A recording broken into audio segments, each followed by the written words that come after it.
Hello students, स्वागत है आप सभी का इस वीडियो लेक्चर में। आज हम स्टार्ट करने वाले हैं क्लास 10th का chapter number 3, that is pair of linear equation in two variable. Chapter में आज कवर करने वाले हैं जितनी भी मेथड्स हैं, ग्राफिकल हुआ, एलिमिनेशन हुआ, सब्स्टिट्यूशन हुआ और क्रॉस मल्टीप्लिकेशन, चारों की चारों मेथड इस वीडियो लेक्चर में डिस्कस करेंगे। उनके थ्रू किस टाइप से इक्वेशन सॉल्व की जाती हैं और किस टाइप से हमारे जो वेरिएबल्स हैं उनकी वैल्यू हम निकालेंगे। ठीक है, उससे पहले थोड़ा इक्वेशंस के बारे में हम थोड़ा जान लेते हैं, किस टाइप की इक्वेशन है, कैसे बनती हैं, क्या जनरल फॉर्म होती है। ठीक है, तो देखिए आपकी इक्वेशन किस टाइप से होंगी। ax plus b y equal to c1 and a1x plus b1y equal to c2। ये इक्वेशन फर्स्ट हो गई और ये इक्वेशन सेकंड हो गई। तो दो इक्वेशन आपको इस चैप्टर में गिवन होंगी जिनका हमें सॉल्यूशन निकालना है, यानी कि x और y की वैल्यूज फाइंड करनी है। ठीक है, और इन वैल्यूज को फाइंड करने के लिए हमारे पास चार अलग अलग मेथड है। नंबर 1 है graphical method, number second elimination, number third substitution, and number fourth and the last cross multiplication method. तो एक एक करके हम सभी मेथड्स को डिस्कस करेंगे और देखेंगे कि इनकी हेल्प से हम किस तरह इन इक्वेशंस को सॉल्व करेंगे। ठीक है, उससे पहले एक बात और जान लेते हैं हम। देखिए आपकी इस बुक में, जो हमारे पास बुक है एनसीईआरटी की, उसमें दो वर्ड्स हैं, एक कंसिस्टेंट और एक इनकंसिस्टेंट, यानी कि इनकंसिस्टेंट वर्ड है और एक है कंसिस्टेंट। अब इनका मतलब क्या होता है। ठीक है, अब देखिए दो लीनियर इक्वेशंस हमारे पास, एक इक्वेशन फर्स्ट है और इक्वेशन सेकंड। दो लाइन हुई लीनियर इक्वेशन, मतलब ये सिंपली जो लाइन 1 की इक्वेशन होगी L1 और लाइन 2 की इक्वेशन होगी L2। अब इन दो लाइन से क्या क्या कंडीशन बनेगी। नंबर 1, पहली कंडीशन बनेगी ये दो लाइन आपस में एक दूसरे को इंटरसेक्ट करे किसी पॉइंट P पर। ये क्या होगी, इंटरसेक्टिंग लाइन, इंटरसेक्टिंग लाइन। दूसरी कंडीशन होती है कि ये दोनों लाइन एक दूसरे के पैरेलल हो जाएं। और तीसरी क्या कंडीशन हो सकती है कि ये लाइन कोइंसाइड कर जाए, मतलब एक के ऊपर एक हो जाए, इस टाइप से। एक हम कोई और कलर चेंज कर लेते हैं, एक इस टाइप से इसी के ऊपर। ठीक है, तो ये होगी कोइंसाइड। ठीक है, अच्छा जी। अब हम बात कर रहे थे इनकंसिस्टेंट एंड कंसिस्टेंट की। तो देखिए a pair of linear equation which has no solution is called an inconsistent pair of equation। उसके अलावा दूसरा इसका जो अपोजिट है, a pair of linear equation in two variable has a solution is called consistent। मतलब अगर इन दोनों equations, जो लाइंस की इक्वेशंस हैं, उनको हम सॉल्व करते हैं और उनसे अगर उनकी वेरिएबल्स की वैल्यू निकलती है, उनका कोई सॉल्यूशन आता है, तो हम उनको बोलेंगे क्या, उनको बोलेंगे कंसिस्टेंट अगर सॉल्यूशन आता है तो। और अगर सॉल्यूशन नहीं आता तो हम उनको बोलेंगे इनकंसिस्टेंट। ठीक है, और नीचे एक देखिए इनकी जो प्रॉपर अच्छी तरीके से और एक्सप्लेन किया गया है वो ये है कि लाइन में intersect at a single point. Solution का मतलब क्या है कि दोनों लाइन कट करके एक दूसरे को एक पॉइंट मिलेगा। सॉल्यूशन होता क्या है, एक्स और वाई की वैल्यूज निकलेगी और एक्स और वाई की वैल्यू निकाल के आप उस चीज को ग्राफ पर प्लॉट कर सकते हो। तो एक तरीके से सॉल्यूशन हुआ किसी पॉइंट निकालना। तो जब ये लाइन एक दूसरे को टच करेंगे या फिर क्रॉस करेंगे, एक दूसरे को इंटरसेक्ट करेंगे, तो हमें एक पॉइंट मिलेगा, दोनों के इंटरसेक्शन पे पॉइंट मिलेगा, तो इसका मतलब इनका एक सॉल्यूशन मिलेगा।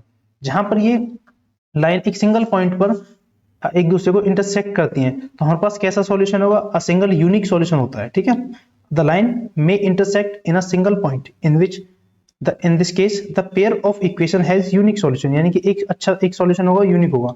तो उस पेयर ऑफ लाइन को हम बोलते हैं consistent pair of equation. Consistent में हमने क्या पढ़ा था, जिसका सॉल्यूशन निकले, और यहाँ हमारे पास सॉल्यूशन निकल रहा है और कैसा निकल रहा है, यूनिक सॉल्यूशन निकल रहा है, तो हम बोलेंगे कैसा है, कंसिस्टेंट इक्वेशन है। दूसरे केस में द लाइन में आर में बी पैरेलल। अब ये जो हमने सेकंड एग्जांपल लिया था, आपने देखा ये दोनों लाइन कैसी हैं, पैरेलल हैं। ये एक दूसरे को कितनी भी आगे पहुंचे, कभी एक दूसरे को इंटरसेक्ट नहीं करेंगी। तो इनका इंटरसेक्ट नहीं करेंगी तो कोई पॉइंट नहीं बनेगा, कोई पॉइंट नहीं बनेगा तो ना ही x की वैल्यू आएगी ना ही y की वैल्यू आएगी, और वैल्यू नहीं आई तो इनको कोई सॉल्यूशन भी नहीं आया। जब इक्वेशन का सॉल्यूशन नहीं आया तो हम उनको क्या बोलेंगे, इनकंसिस्टेंट पेयर ऑफ इक्वेशन। ठीक है, उसके आगे एक और बढ़ते हैं। The line may be coincide in this case the equation have infinitely many solution. अब देखो थर्ड केस हमने पढ़ा था, ये जो लाइन थी ये वाला, ये लाइन एक के ऊपर एक थी, कोइंसाइड कर रही है, तो आप देखो ये यहाँ पे भी टच हो रही है, यहाँ पे मतलब बहुत सारी जगह पर टच हो रही है, यानी कि बहुत सारे पॉइंट निकलेंगे, बहुत सारे सॉल्यूशन होंगे, तो इसके क्या है, इनफाइनाइटली मेनी सॉल्यूशंस हैं। तो इसको सॉल्यूशन तो है, तो इसको कंसिस्टेंट बोलेंगे, लेकिन किस टाइप की, ये डिपेंडेंट कंसिस्टेंसी है। ठीक है, तो इस टाइप की इक्वेशन को बोलते हैं हम dependent consistent pair of equation. ठीक है, अब नेक्स्ट देखिए,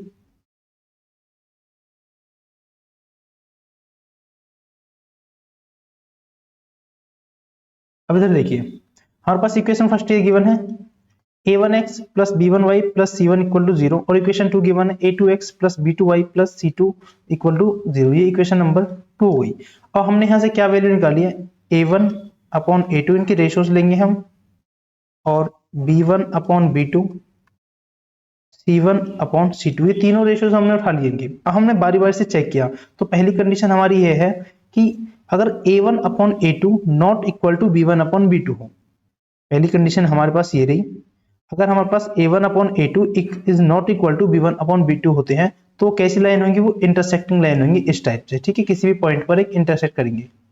अच्छा, दूसरी कंडीशन क्या होती है, अगर a1 अपॉन a2 इक्वल हो, ये वाली a1 अपॉन a2 इक्वल हो b1 अपॉन b2 इक्वल हो c1 अपॉन c2, यानी कि जो तीनों रेशोज हैं, ठीक है, ये सब तीनों रेशो ही इक्वल आ जाए, तो वो लाइन होती है कोइंसिडेंट लाइन, यानी कि इस टाइप से एक के ऊपर एक। अच्छा, उसके बाद है पैरेलल लाइन। पैरेलल लाइन में क्या होगा, ax upon a1 upon a2 equal to b1 upon b2, पहली जो दो टू रेशोज है ये वाले, ये तो इक्वल होंगे, लेकिन जो थर्ड रेशो होगा ये इक्वल नहीं होगा। वही चीज यहाँ पर है कि a1 upon a2 equal to b1 upon b2 and is not equal to c1 upon c2। यहाँ पर जो थर्ड रेशो है वो इक्वल नहीं है, तो ये कैसी लाइन हुई, पैरेलल लाइन हुई। ठीक है, अच्छा जी, अब आते हैं हम इन इक्वेशन को सॉल्व करने के लिए।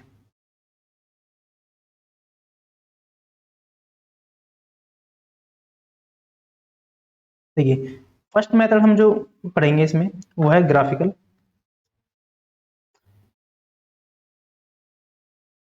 मेथड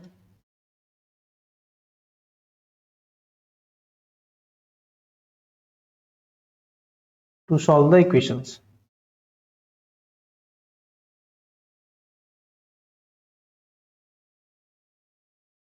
ठीक है, तो हमारे पास फर्स्ट एग्जांपल है, check graphically whether the pair of equations this and this x plus 3y equal to 6, ये है equation number first, and 2x minus 3y equal to 12 is consistent और नॉट। यानी कि हम इनका सॉल्यूशन निकालेंगे, इस इक्वेशन को सॉल्व करेंगे। अगर इनका सॉल्यूशन आता है तो हम क्या बोलेंगे, ये कंसिस्टेंट है, और सॉल्यूशन नहीं आता तो हम बोलेंगे कंसिस्टेंट नहीं है। सॉल्यूशन आने के लिए या तो एक क्रॉस होनी चाहिए, एक दूसरे को इंटरसेक्ट करनी चाहिए, या फिर ये कोइंसिडेंट होनी चाहिए। और अगर ये पैरेलल आती है इस टाइप से तो हम बोलेंगे नो सॉल्यूशन। ठीक है ना, तो इनको चेक करते हैं। सबसे पहले हमने इक्वेशन उठाई ये वाली, x plus 3y equal to 6, equation उठाई, हमने एक बॉक्स बनाया, एक टेबल बनाएंगे हम, क्योंकि हमें पॉइंट्स निकालने हैं। इस लाइन की, एक लाइन की इक्वेशन है, इसके पॉइंट्स निकालेंगे हम। पॉइंट्स निकालने के लिए हम क्या करते हैं, ऐसे टेबल बनाते हैं, इधर x की वैल्यू और इधर y की वैल्यू। अब इस इक्वेशन में पहले हमने x की वैल्यू को 0 पुट कर दिया, इसमें जब आप x की वैल्यू को 0 पुट करोगे, 0 पुट कर दिया, तो हमारे पास क्या value I, 3y equal to 6, और यहां से क्या वैल्यू आई, y इक्वल टू कितना हुआ, 2। ठीक है, तो यहां से y की वैल्यू, जब हमने x इक्वल टू 0 रखा तो y की वैल्यू आ गई 2। अब हम क्या करेंगे, इधर y की वैल्यू को 0 कर देते हैं। अब इसी इक्वेशन में y की वैल्यू को 0 करेंगे, और जब हमने यहाँ पर y इक्वल टू 0 करेंगे तो क्या आएगा, x plus 3 into 0 equal to 6, यानी कि x इक्वल टू 6। तो x की क्या वैल्यू आई, x की वैल्यू आ गई 6। तो हमारे पास क्या वैल्यू आई, जब हमने x की वैल्यू को 0 पुट किया तो वैल्यू आई 2, और जब हमने y की वैल्यू को 0 पुट किया तो वैल्यू आई 6। ये वाली टेबल इसी टाइप से यहाँ पर बना के आपको गिवन है।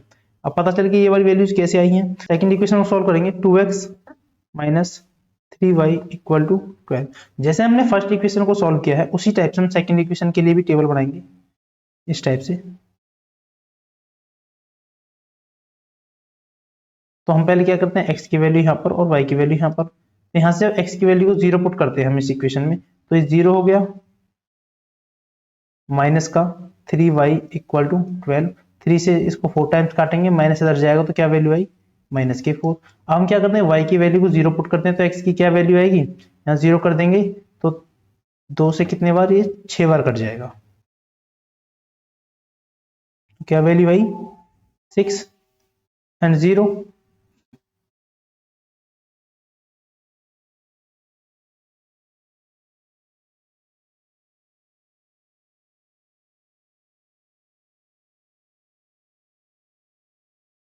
ठीक है, तो हमारे पास क्या वैल्यूज आती हैं, हमारे पास वैल्यूज आती हैं x और y की वैल्यूज आ जाती है हमारे पास 0 -4, इधर 0 और इधर।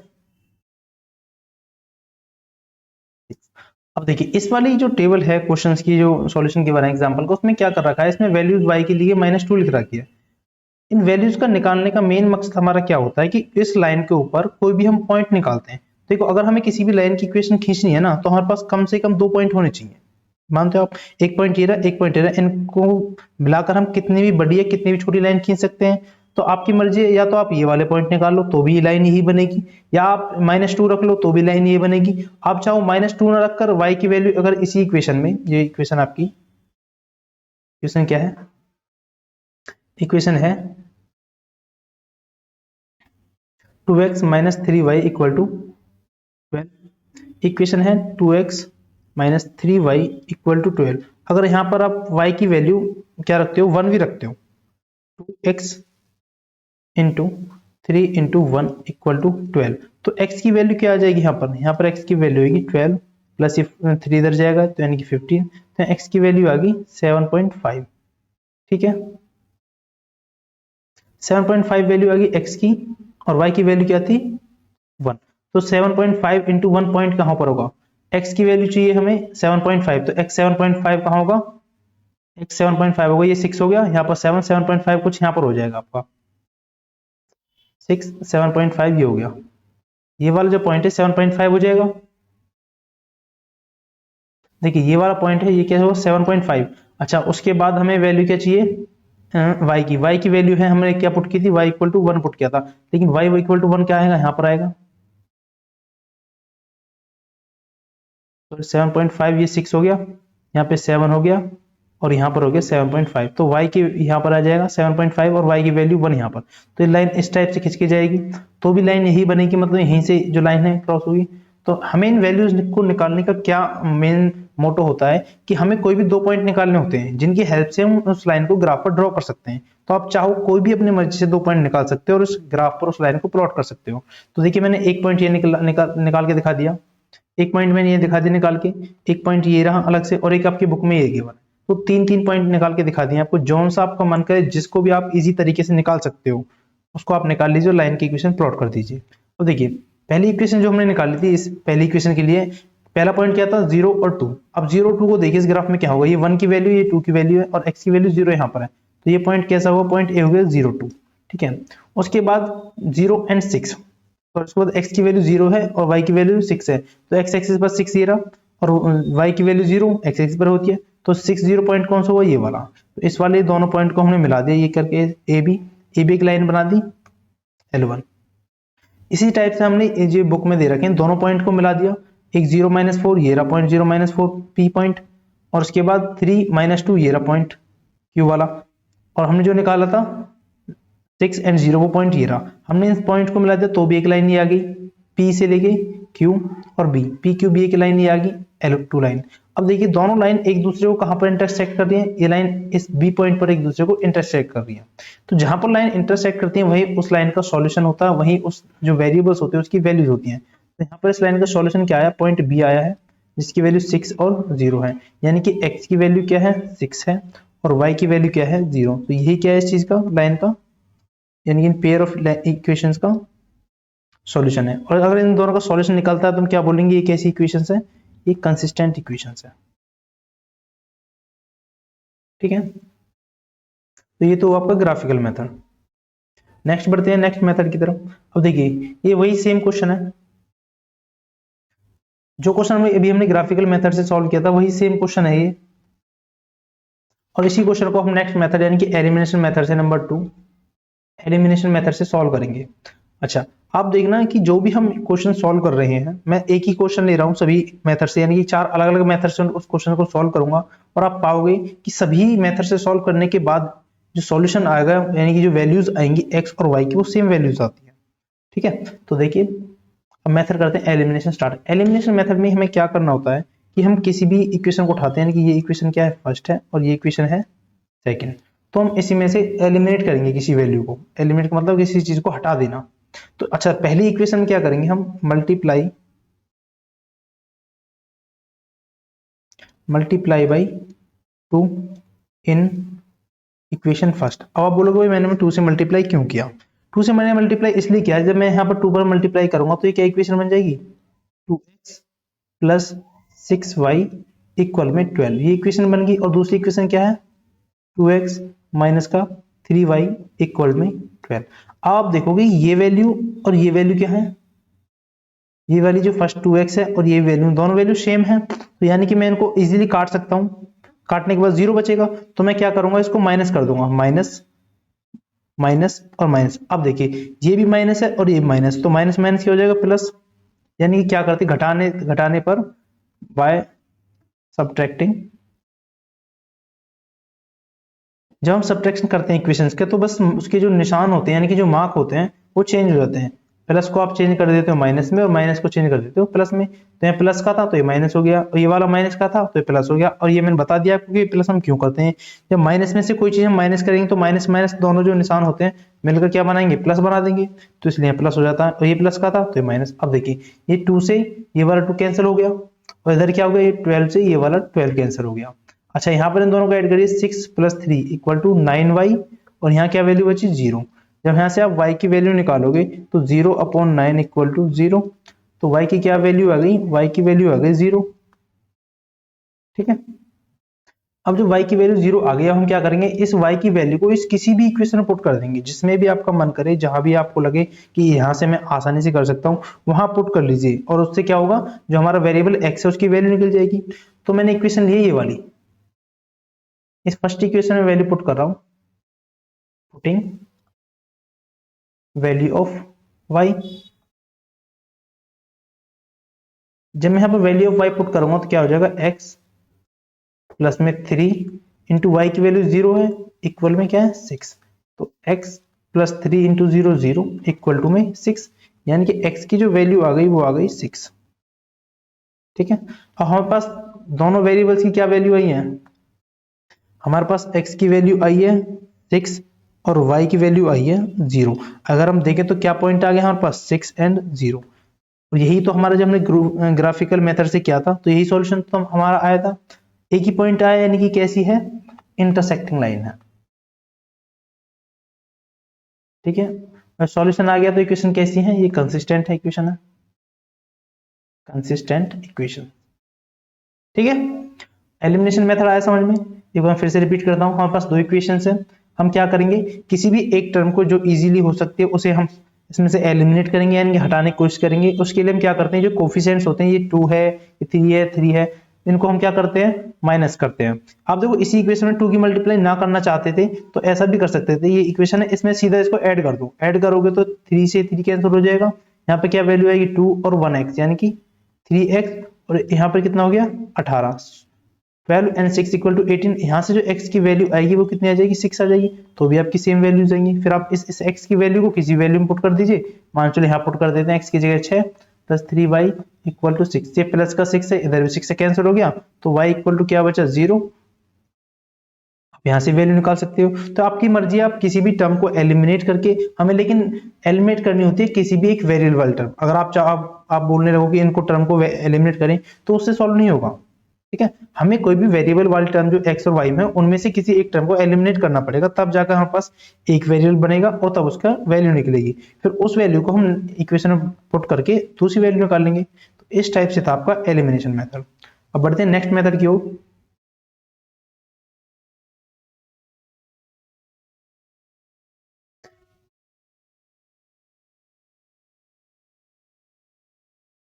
देखिए नेक्स्ट मेथड है आपका सब्स्टिट्यूशन मेथड। सेम वही इक्वेशन ली है मैंने, इक्वेशन फर्स्ट है और इक्वेशन सेकंड है। ठीक है, अच्छा, इस सब्स्टिट्यूशन मेथड में हमें क्या करना होता है, एक इक्वेशन में से हम वेरिएबल की वैल्यू लेते हैं और दूसरे में उसको पुट कर देते हैं। ठीक है, जैसे फ्रॉम इक्वेशन, इक्वेशन फर्स्ट, ठीक है, इक्वेशन फर्स्ट हम क्या करेंगे, x plus 3y equal to 6 है ये। ठीक है, हम क्या करेंगे, x को यहीं रखते हैं, 6 माइनस इधर क्या कर देते हैं, 3y को ले जाते हैं, तो हमारे पास x की क्या वैल्यू आ गई, x की वैल्यू आ गई 6 माइनस के 3y। अब हम क्या करेंगे, पुट दिस वैल्यू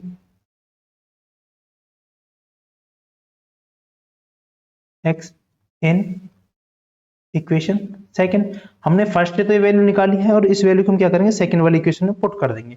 देखिए पुट करने के बाद क्या होता है, 2x minus 3y equal to 12 है। तो यहाँ पे जब वैल्यू पुट करेंगे 2 इंटू एक्स की जगह पर 6 माइनस का 3y इक्वल टू में 3y इक्वल टू 12, सॉरी यहाँ पर माइनस है, 2 into 6 minus 3y minus 3y equal to 12। अब क्या करोगे, 2 से अंदर मल्टीप्लाई करो, यहाँ 12 आएगा, माइनस का 6y इधर माइनस का 3y इक्वल में 12। अच्छा, इस इक्वेशन को जब सॉल्व करेंगे तो क्या वैल्यूज आती है, वैल्यूज आ जाएंगी 12 माइनस का 3, ये माइनस का 3y है और ये माइनस का, सॉरी ये माइनस का 6y है और ये माइनस का 3y है, तो दोनों मिलकर क्या हो जाएंगे, माइनस का 9y इक्वल टू 12। अब ये 12 से 12 कैंसिल हो जाएगा, यहाँ क्या बचा, माइनस का 9y इक्वल टू 0। यहाँ से y की वैल्यू क्या आ जाएगी, 0। अब इस y की वैल्यू को आप बाकी किसी भी इक्वेशन में, चाहे आप फर्स्ट में पुट कर दो, चाहे आप इस सेकंड में पुट कर दो, तो हम क्या करते हैं, इस y की वैल्यू को इस वाली इक्वेशन में पुट कर देते हैं। अब हम यहाँ क्या करेंगे, putting value of y in equation first. तो आपकी इक्वेशन फर्स्ट क्या है, इक्वेशन फर्स्ट है x plus 3y equal to 6। ठीक है, अब आप इसमें y की वैल्यू पुट करोगे, देखिए x प्लस 3 इंटू वाई की वैल्यू 0 इक्वल टू 6, यहाँ से x प्लस 0 इक्वल टू 6, यानी कि x की वैल्यू आ गई 6। सेम फिर से वही वैल्यू आई है, क्या वैल्यू है, x की 6 और y की 0, यानी कि पॉइंट आया 6 एंड 0। सेम आंसर आ रहा है, हमने ग्राफिकल से किया तब भी यही आया था, एलिमिनेशन से किया तब भी आया। हम जितने भी मेथड से किसी भी इक्वेशन को सॉल्व करते हैं, आंसर हर किसी मेथड में सेम ही आएगा। हमारी एग्जाम में डिमांड होती है, वो खुद क्वेश्चन में बोलते हैं कि आप इस मेथड से सॉल्व कीजिए, वो बोल देंगे आप एलिमिनेशन से सॉल्व करो, तो आपको एलिमिनेशन लगाना है। अगर वो बोलते हैं कि सब्सटीट्यूशन से करो, तो सब्सटीट्यूशन लगाना है। ठीक है, इसके बाद एक लास्ट मेथड और रह जाता है, उसको भी कर देते हैं खत्म। उसके बाद next method cross multiplication method. इसके लिए हम क्या करते हैं, देखिए ये काफी इजी मेथड है। सबसे पहले हम क्या करेंगे, x प्लस 3y माइनस का 6 इक्वल टू 0, सभी चीजों को लेफ्ट हैंड साइड ले आएंगे। ऐसी ये इक्वेशन फर्स्ट हो गई। हम इक्वेशन सेकंड में सेम चीज करेंगे, 2x माइनस 3y माइनस का 12 इक्वल टू 0, ये इक्वेशन नंबर 2 हो गई। अब आप क्या करोगे,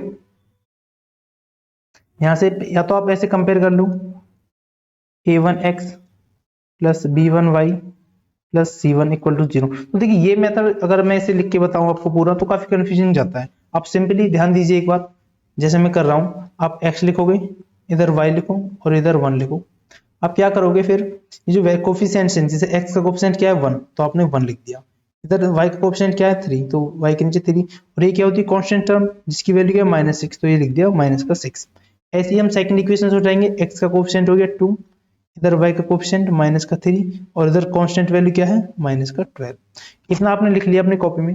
उसके बाद क्या करोगे, सिंपली इस इक्वेशन को सॉल्व करना है। अगर हम x की वैल्यू निकालना चाहें तो कैसे निकलेगी, x की वैल्यू क्या करेंगे, ये जो x है इस वाली कॉलम को और इस वाली रो को, इन दोनों को आप छोड़ दो, तो आपके पास क्या बचा, ये इतना इतना आइटम बचा, इतना मटेरियल बचा आपके पास, यानी कि ये एक डाटा बचा है। आप क्या करोगे, अब इन दोनों में क्रॉस मल्टीप्लाई कर दो, 3 की मल्टीप्लाई 12 के साथ और -3 की मल्टीप्लाई -6 के साथ, और उसे क्या कहाँ लिखेंगे हम, x के अपॉन में। तो क्या वैल्यू आएगी, जब आप 3 की मल्टीप्लाई -12 के साथ करोगे, 3 मल्टीप्लाई -12, उसके बाद -3 मल्टीप्लाई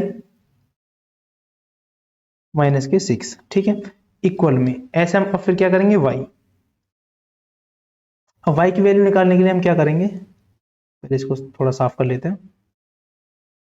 अब देखिए हमें निकालनी है y की वैल्यू, तो y की वैल्यू निकालने के लिए ये वाला तो कॉलम हट जाएगा और ये वाली रो हट जाएगी, हमारे पास क्या वैल्यू बची, ये वाला और ये वैल्यू बच गई। 1 की मल्टीप्लाई -12 से, तो 1 इंटू माइनस का 12 माइनस 2 इंटू माइनस का 6, 2 इंटू माइनस का 6, ठीक है। इतना y की वैल्यू निकाली। अब हम क्या करेंगे, 1 के लिए वैल्यू निकालेंगे। अच्छा 1 के लिए वैल्यू निकालने के लिए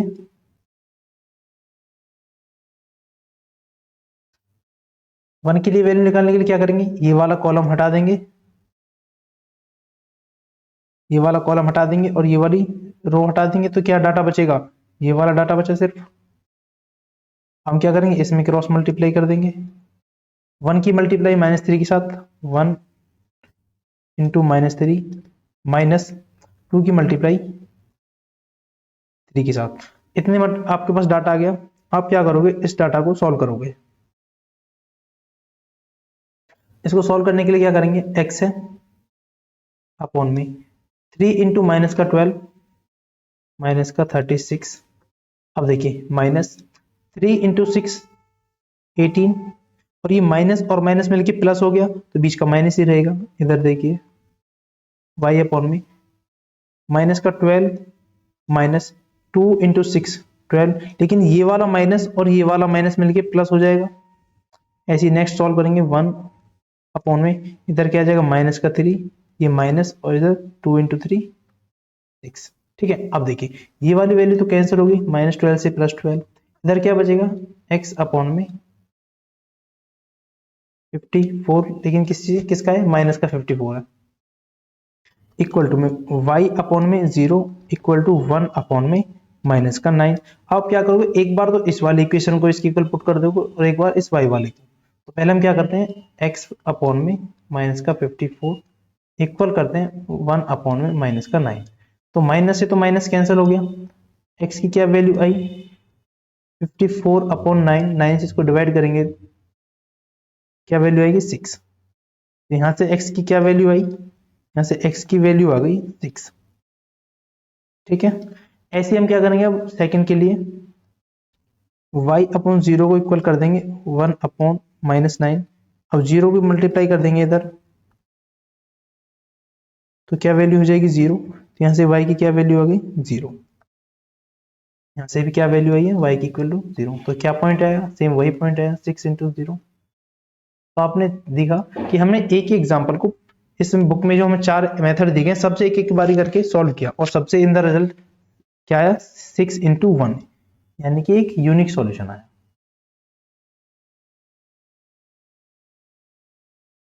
ठीक है। तो आपकी पूरी बुक में पूरी 4 की 4 एक्सरसाइज में हर एक्सरसाइज एक मेथड के ऊपर डिपेंड करती है। हर किसी एक्सरसाइज में एक मेथड का उपयोग किया गया है।